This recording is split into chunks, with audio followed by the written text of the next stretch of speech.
This video is sponsored by BuyMode shopping app.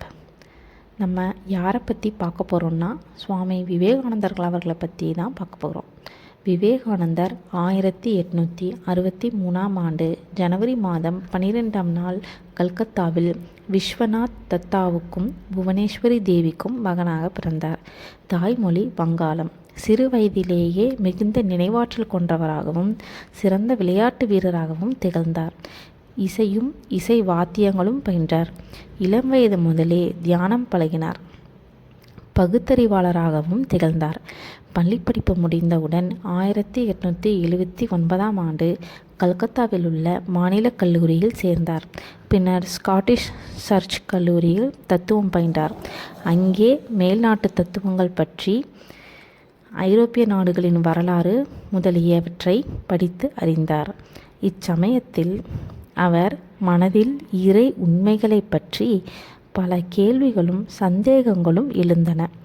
இறைவனை பற்றி பலர் வழிபடுவதும் உலகின் வேறுபாடுகளும் ஏற்றத்தாழ்வுகளும் நிறைந்துள்ளதும் அவருக்கு முரண்பாடாக தோன்றியது.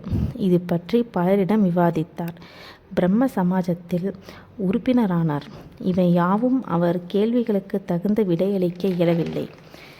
விவேகானந்தருக்கு மகேந்திரநாத் தத்தர் மற்றும் பூபேந்திரநாத் தத்தர் என்னும் இரு இளைய சகோதரர்களும் மூத்த இளைய சகோதரிகளும் இருந்தனர். இறை உண்மைகளை பற்றி அறிந்து கொள்ள ராமகிருஷ்ணரை பற்றி கேள்விப்பட்டு அவரிடம் சென்றார்.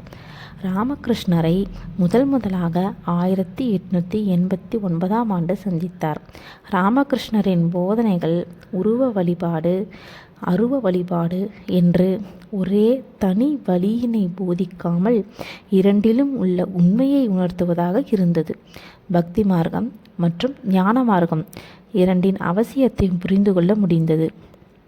1886ஆம் ஆண்டு ராமகிருஷ்ணர் இறந்த பின் விவேகானந்தரும் மற்ற முதன்மை சீடர்களும் துறவிகளாயினர். 4 வருடங்கள் இந்திய துணைக்கண்டம் முழுவதும் சுற்றினார். இதன் மூலம் அனைத்து பகுதிகளின் கலாச்சாரம், பண்பாடு, வாழ்க்கை நிலை போன்றவற்றை அனுபவித்து அறிந்தார். அது இந்தியர் ஆங்கிலேயரிடம் அடிமைப்பட்டிருந்த காலம்.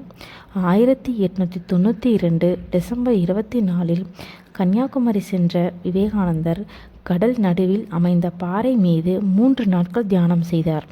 இன்னும் அந்த பாறை விவேகானந்தர் நினைவிடமாக பராமரிக்கப்பட்டு வருகிறது.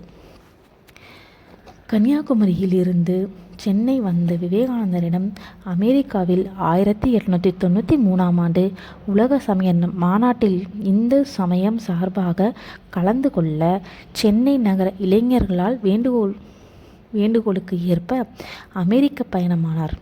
1893 சிகாகோவில் நடைபெற்ற உலக சமயங்களின் மாநாட்டில் ஆற்றிய சொற்பொழிவு பெரும் வரவேற்பை பெற்றது. அமெரிக்க பயணம் முடிந்து இலங்கை வழியாக 26/1/1897 அன்று பாம்பன் குந்துகால பகுதியில் வந்து இறங்கினார். அப்போது ராமநாதபுரம் சமஸ்தான மன்னர் பாஸ்கர சேதுபதி வரவேற்றார்.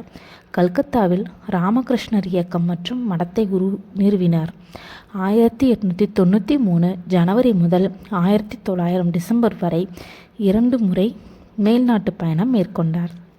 1902ஆம் ஆண்டு ஜூலை 4ஆம் நாள் தனது 39ஆம் வயதில் வேலூரில் விவேகானந்தர் காலமானார். இவர் ஏற்படுத்திய ராமகிருஷ்ண மடம் மிஷன் பல கிளைகள் பரவி செயல்பட்டு வருகிறது. விவேகானந்தர் இவ்வுலகை விட்டு மறைந்தாலும் அவருடைய பொன்மொழிகள் இன்னும் வாழ்ந்து கொண்டுதான் இருக்கிறது. Thank you friends.